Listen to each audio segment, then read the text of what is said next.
Have you ever opened a trade? It went the wrong way, and you still didn't close it. You watched your account slowly go red and told yourself, it'll turn around soon. You moved your stop loss lower, then deleted it completely hoping for a bounce. And what happened? It didn't bounce. It dropped straight down. And suddenly, you couldn't even look at your account anymore. It's not that you never learned about risk management. It's not that you don't know you should cut your losses. The truth is, you just couldn't accept that you were wrong. You're holding that losing trade not because of strategy, but because of ego, because of hope, because of fear and regret. But the market doesn't care what you think. It doesn't care how much you're down or how badly you want to recover. It moves in its own direction, and it punishes anyone who lacks discipline. If you can't stop a small loss, eventually you'll face one that's too big to come back from. So today, I'm talking to you, the trader, staring at that deep red trade too, afraid to close it. Listen to this clip carefully, before you lose even more, again. 1. The mindset that kills accounts, denial and hope. Why do traders refuse to cut losses even when they know they should? It's not because they don't understand. It's because they can't accept the truth. There's a concept in psychology called denial. It's when your mind rejects reality because it's too painful to face. And in trading, the most painful truth is you were wrong. You entered the trade. You did your analysis. You felt confident. Then the market turned against you. And instead of cutting early, you started making excuses. It's probably just the news. Maybe it's just a shakeout, it'll go back up. I studied this setup. The market is wrong, not me. You denied reality, and you started feeding on hope. I once got a message from a young trader. He entered a gold trade with a $1,000 account. It went down 10%. But he didn't cut. He hoped it would reverse, so he held. Then he averaged and doubled down. When his account dropped to $200, he messaged me, I messed up. But if I close now, I've got nothing left. I didn't judge him.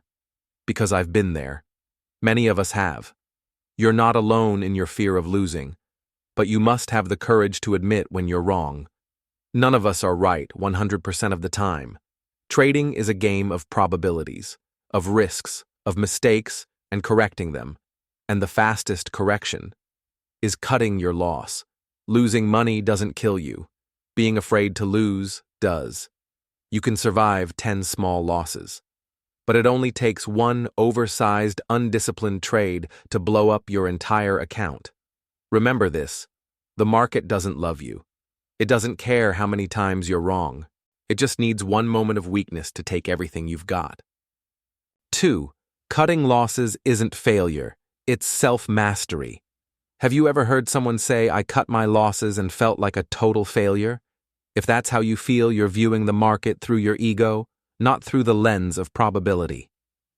The market isn't here for you to prove you're smart, right, or better than anyone else. It's here to test one thing. Can you survive, manage risk, and stay in the game long enough to win? Picture a sniper. He doesn't pull the trigger just because there's a target. He waits for the perfect shot, wind angle, distance, timing. And if the conditions change, he lets the shot go. That's what cutting losses is in trading. You're saying, I no longer have an edge. I'm stepping back to preserve my energy and wait for a better shot. That's not weakness. That's strength. That's discipline. It's the strength of someone who knows what they're doing and is willing to sacrifice their ego to save their capital. Jesse Livermore, one of the greatest traders in history, once said, I don't make money by trading. I make money by sitting and waiting. So what about you? Can you look at a trade and say, this is wrong, I'm out? Or will you keep holding it because you're too scared to admit you were wrong? Beginners think cutting losses means failure. But seasoned traders who've been through the pain know cutting losses is a life jacket. It's the break before the cliff. And here's the truth. Cutting a loss won't kill your dream of becoming a trader. Refusing to do it will. Accounts don't get destroyed by being wrong. They get destroyed by refusing to accept being wrong. You don't have to win every trade. You just have to win the battle inside the one that begs you to keep holding a losing position. 3. How to make cutting losses painless. Cutting losses doesn't hurt because of the money. It hurts because it bruises your ego. You're not afraid of losing a few dollars. You're afraid of being wrong, afraid of admitting defeat, afraid the market just humbled you. But once you learn to separate your emotions from your trades, everything changes. Here are 3 strategies to make cutting losses a normal part of your trading system. 1. Use auto-stop losses. Don't let your brain decide when your emotions are screaming. Never decide to cut a trade in the heat of the moment, especially when a big red candle is free-falling in front of your eyes. At that point, you're not a trader anymore. You're a panicking human. The solution. Set your stop-loss before you enter the trade. For example, if you go long at 1.1000, place your SL at 1.0950 immediately. Treat it like putting on a seatbelt. You don't expect to crash, but you buckle up anyway. Do this long enough, and cutting losses won't be a painful decision. It'll just be part of your risk routine. 2. Think in series, not in single trades. Gamblers live and die by each hand. Professionals play the long game. If one losing trade crushes you emotionally, you're zoomed in too close. Step back. Look at your edge over a longer run. Let's say you have a strategy with a 60% win rate and a 1-2 risk-reward ratio. You could lose 4 trades in a row and still be profitable if the 5th one hits. The market doesn't care about your emotions in any given moment. It only cares, are you consistent with your system or not? 3. Journal your emotions after every loss. Emotions are signals. They're not meant to control you. They're meant to be observed. After every stop-out, ask yourself, what did I feel? Why didn't I want to close the trade? What made me hesitate? Somewhere in those answers, you'll find the voice of your inner bag-holder demon. And once you can name it, you can tame it. Bottom line. Cutting losses doesn't have to be a scar. It can be a ritual of release if your mindset and system are ready.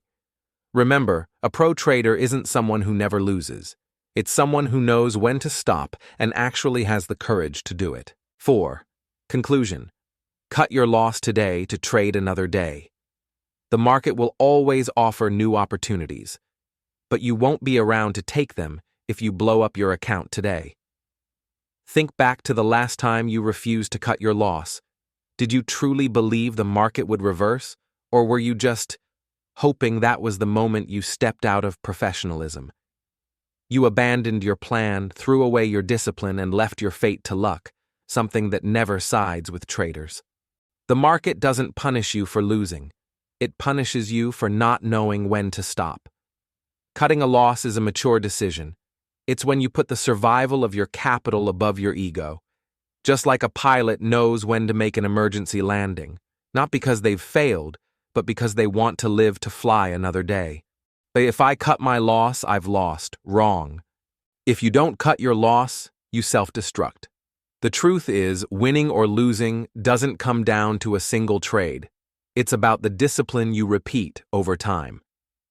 A trader who survives for the long run always asks, is this trade worth risking my entire account? And if the answer is no, they exit. No hesitation. No regret. One final word, for you who's still stuck in the cycle of holding losses and losing control. No one is born disciplined. No one is immune to mistakes, but some choose to learn from those mistakes. Others keep gambling. Which one will you be?